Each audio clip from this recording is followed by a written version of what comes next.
Bismillahirrahmanirrahim. Assalamualaikum warahmatullahi wabarakatuh. Alhamdulillahirabbil alamin.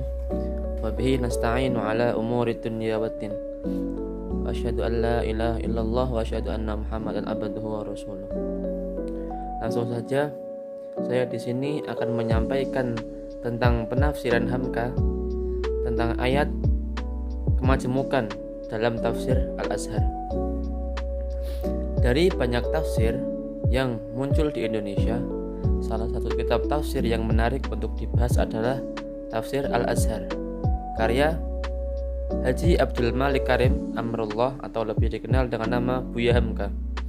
Tafsir ini menarik karena dalam setiap penafsirannya tidak jarang mufasir memberikan porsi yang cukup besar terhadap persoalan-persoalan peristiwa dan sejarah kontemporer atau waktu hidup, baik yang terjadi secara global maupun yang terjadi pada pribadinya sendiri.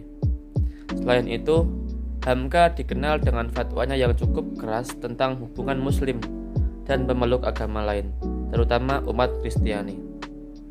Untuk itu, pada artikel ini hendak melihat bagaimana pandangan Hamka terhadap ayat-ayat kemajemukan serta konteks sosiopolitik yang melatari kemunculan pandangan Hamka terkait dengan hal itu. Haji Abdul Malik Karim Amarullah atau lebih sering dipanggil dengan Buya Hamka merupakan salah satu ulama yang berasal dari kampung Tanah Sirah, negeri Sungai Batang di tepi Danau Minanjau, Minangkabau, Padang, Sumatera Barat. Hamka adalah putra pertama dari pasangan Haji Abdul Karim Amarullah dan Siti Safiyah Tanjung binti Haji Zakaria. Hamka lahir pada hari Minggu 13 Muharram atau 16 Februari 1908 Masehi. Tafsir Al-Azhar merupakan tafsir yang mencerminkan watak dan ideologi Hamka secara dikenal sebagai orang yang tegas dan lugas serta jelas. Beliau banyak membicarakan tentang karakter masyarakat dan sosiokultural yang terjadi pada masa hidupnya. Penulis tafsir Al-Azhar sendiri tidak lepas dari 20 tahun perjuangan. Hamka mampu merekam kehidupan dan sejarah sosiopolitik umat Islam yang getir.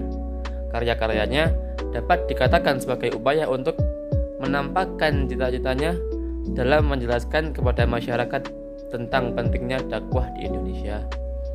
Penulisan tafsir Al-Azhar tidak jauh berbeda dengan kitab-kitab tafsir sebelumnya yang menggunakan metode tahlili dengan menerapkan sistem tertib mushafi. Di antara hal-hal yang membuat buku ini berbeda adalah penekanannya terhadap penggunaan penunjuk Al-Quran dalam kehidupan umat Islam secara nyata. Hamka dengan cukup intens mengaitkan penafsiran ayat Al-Quran dengan sejarah dan peristiwa kontemporer, baik yang terjadi secara global dalam rentan waktu tertentu atau hal-hal yang terjadi pada pribadi Hamka itu sendiri. Tafsir Al-Azhar terlihat dengan jelas bercorak ada biijtima atau memiliki corak sastra kemasyarakatan. Lebih jelasnya, tafsir dalam kategori ini lebih menitik beratkan pada penjelasan ayat-ayat Al-Quran dari segi ketelitian redaksinya, kemudian menyusun kandungan Al-Quran dalam sebuah redaksi yang indah dengan menonjolkan aspek petunjuk Al-Quran bagi kehidupan serta mengaitkan pengertian ayat-ayat dengan hukum alam atau sunnatullah yang berlaku dalam masyarakat. Akhirnya, dapat dikatakan bahwa tafsir Al-Azhar memiliki maksud dan tujuan untuk menghidupkan nilai-nilai Al-Quran dalam masyarakat Islam yang lebih nyata serta diimplementasikan dalam setiap tindakan. Hamka juga menjelaskan sebagai kesalahan lain yang lebih bersifat epistemologis. Dari penjelasan di atas, dapat dilihat bahwa Hamka menunjukkan sikap yang tidak konsisten dalam menafsirkan ayat-ayat tentang keberagaman.